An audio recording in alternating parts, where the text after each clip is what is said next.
嗨，朋友们，过2天泉州就要降温了，可以给家人煮这个19公烧豆腐，热气腾腾，超入味。买了4只19公，这种鱼就是鱼刺不是很多哈，总共70块。我们给它清洗一下。在洗的时候一定要小心一点啊，因为它的背上全部都是那种硬刺。两面给它打一点这种花刀，等下在煎的时候也比较入味。今天去市场买的这个是盐卤豆腐，有一点快要碎掉了，给它直接切厚片。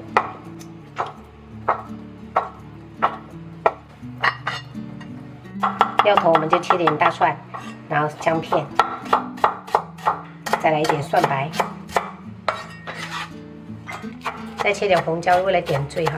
蒜粒我们就切小段，就是我还收敛了一点，没有用小火辣。煎豆腐跟鱼的话，都是第一步很关键，就是一定要把这个铁锅给它烧到很热很热哈。把手放到这个区域，就明显感觉非常的热。这个时候我们再倒油哈，然后再这样子拿起来摇晃一下，把这个锅体都给它烧热。油温5成热的时候，我们再把这个豆腐放上去哈，保持中小火煎。第一步要是操作好了，你就是这个豆腐直接滑下去，它都不会粘了。感觉这样晃动的时候，它都已经分离了。这个时候我们就可以转动一下锅子哈，看一下哈，侧面看就能看出这几个金黄。我们就用铲子给它翻一个面。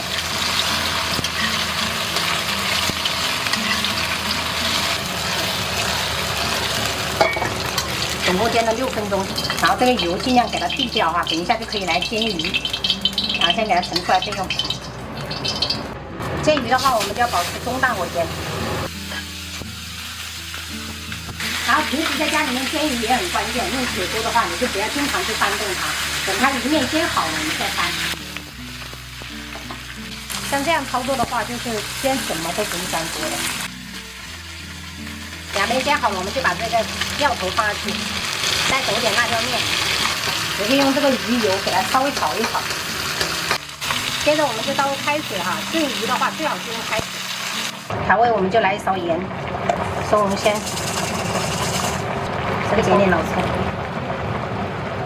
再把这个豆腐给它放下去。这个豆腐跟鱼千万不要小火炖啊，一定要中大火这样子慢慢炖，然后盖上盖子给它炖个6分钟。最后我们再把这个蒜苗跟红椒放下去。家里有砂锅的就直接转移到砂锅，需要能力比较强。朋友们可以试做一下，任何鱼都可以的。然后莴笋炒肉末，然后我婆婆因为没来，所以家里就蒸这么一点青菜了，直接炒了。还有小孩子爱吃的奥尔良烤翅，我们今天中午就这样吃。再给你一点点，不够再倒它。哇，好入味，这豆腐。吃吧。放一夹。豆腐来一个。豆腐来一个。沾点汤汁。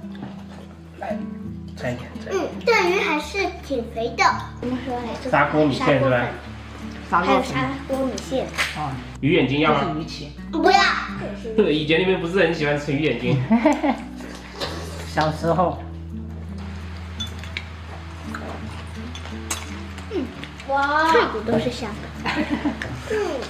它这个是野生的，不能养，这个鱼不能养。哦，没有。我也想吃这鱼，还要再吃一个。好，我给你们挑。来吃个豆腐。来吃个豆腐。感觉这豆腐不辣啊。本来就不辣呀，你们今年就可以跟着我们一起吃辣了。